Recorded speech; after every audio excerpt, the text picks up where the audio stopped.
morning and welcome back. This is Mark from Omega Games and Comics, and it is a Friday, which means we have coffee and comics in our Marvel mug.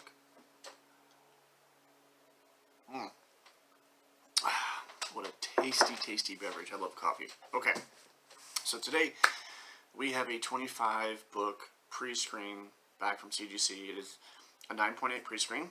These are all modern books printed within the last 2 years. So I'm going to go ahead and spill the beans. I'm going to say that I already opened this box. I bit through them, and we had a return of 20 out of 25. Now, this is not something I would normally do. I don't want to show you the box. This is a huge box. But this is the third time I've attempted to shoot this video.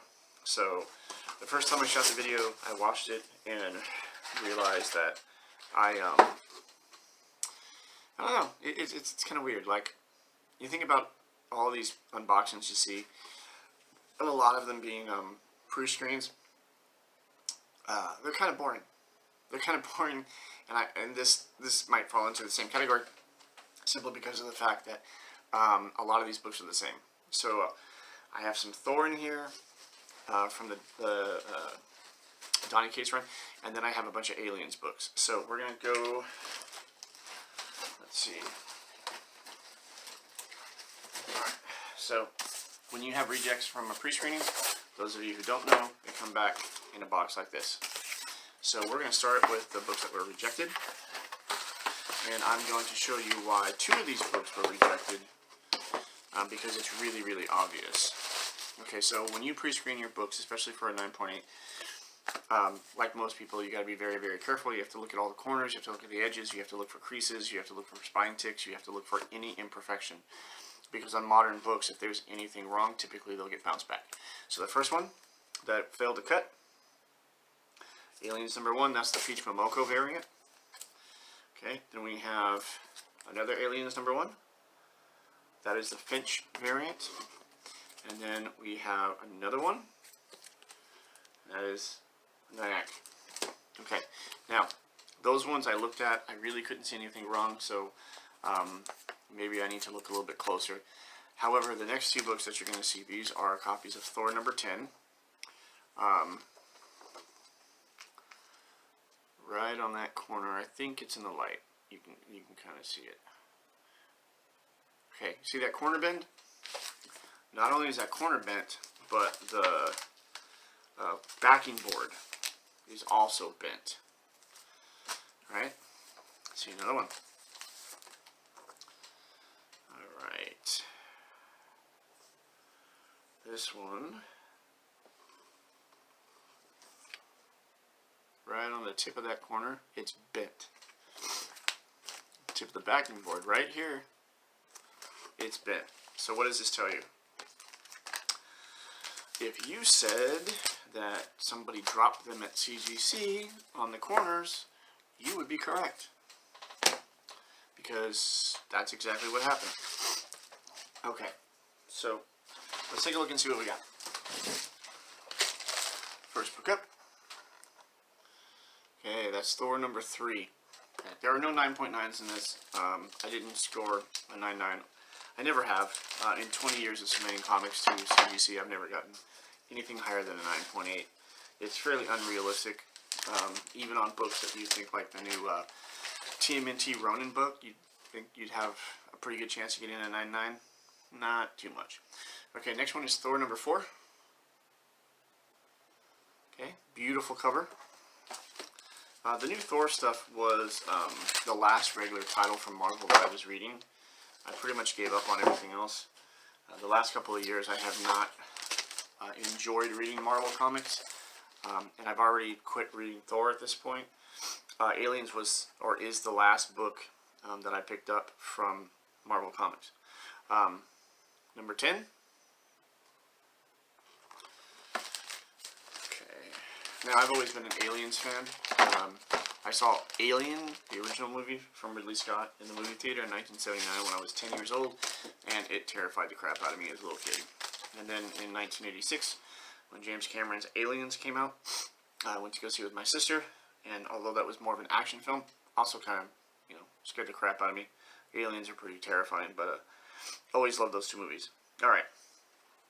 And then this is the variant cover for issue number 10. Now, I got back 8 of these, so I'm not going to go through the whole process of pulling the other ones out because it's kind of monotonous and boring. Alright, so now we move on. Aliens number 1. That is just a gorgeous cover. David Finch cover. The guy's just fantastic. The first time I saw his artwork, I think he was working on the new Avengers. Alright. Then we have another Aliens, number 1. This is the Ron Lim cover. Right? Beautiful cover. I mean, the artwork, the cover artwork on these books, for the most part, is absolutely amazing.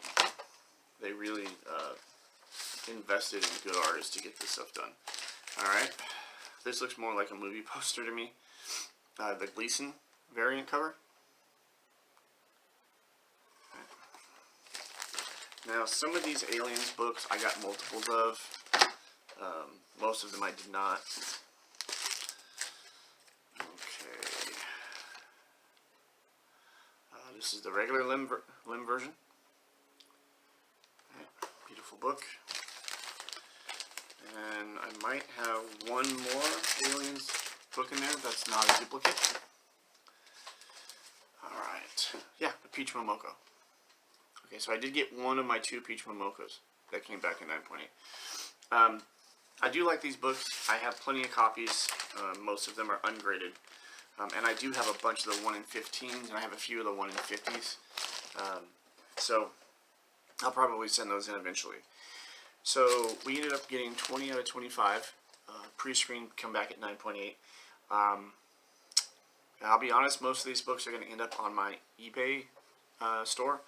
So it's Omega Gaming, Games and Comics. You can find me on eBay. I'll put a link in the description for the video.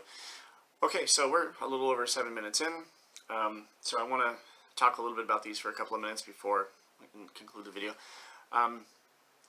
This submission in particular took 147 business days to come back. 147 business days. That's a long time. It was about 7 total months that it took. So, or over 7 months. So that's something everybody needs to take into account when you're doing these submissions, is you need to have the time built into it so that your expectations aren't crushed about when they're going to be returned, because, you know, honestly, you're going to be disappointed. So for me, I have about 20 invoices that are in process at CGC, and I space them out between 3 weeks to a month apart, roughly. So they should be coming back kind of like in that type of a time frame, so I don't get hit with $400 and $500 charges back to back in weeks or something, because, you know, I want to have enough time to put these on eBay to generate money to pay for the next ones that are coming out. So that brings me to a couple of closing points before I wrap this video up. Why do we collect comics? Now, obviously, I'm a big Aliens fan, and yes, I do like Thor. Been reading Thor my whole life, and have been a fan of Aliens since I was a teenager. But I'm a fan more of the Bronze and Silver Age and Copper Age era of comics than I am modern. I do enjoy modern books, don't get me wrong, but I don't enjoy modern politics in my comics, and I kind of see it more and more these days, and so it's putting me off from buying mainstream comics, which is DC and Marvel, and I've been buying a bit more of independence. But what I'm really excited about coming back soon is I'm going to have a Roy Thomas signing books come back, Jim Lee, I'm going to have George Perez, I'm going to have John Romita Jr., I've got some books coming back from him, and then I have some magazines that are going to be coming back. I'm really excited for those. I do have one more pre-screen right now that's at CGC, which I'm anticipating coming back probably in January or February. What those are going to be are X-Men comics from around the 150 range all the way to 280, I think. Those books are for my PC. They are a pre-screen. There's no duplicates. So 25 different books, and they're a 9.6. And I set it at a 9.6 because they're for my PC. and I don't need a solid run of 9.8 for my PC. I think that can be sometimes very unrealistic for most people who are collecting comics, especially books that are 30, 40 years old. The odds of getting 9.8 are really dipping down. The longer that those are in private collections, without being graded, the greater chance is that they're going to get damaged. That's why you don't see a lot of books from the 80s consistently coming back at 9.8. Paper quality, and then the storage practices weren't that amazing. Anyway, for my 47 subscribers out there, I want to thank you so much for watching. For those of you who are not subscribers, subscribe, comment if you want to. If you don't, you don't have to. But I want to thank you for watching the video. Again, this is Mark, Omega Games and Comics. Happy Friday. Collect what you love, read what you like, and enjoy your life.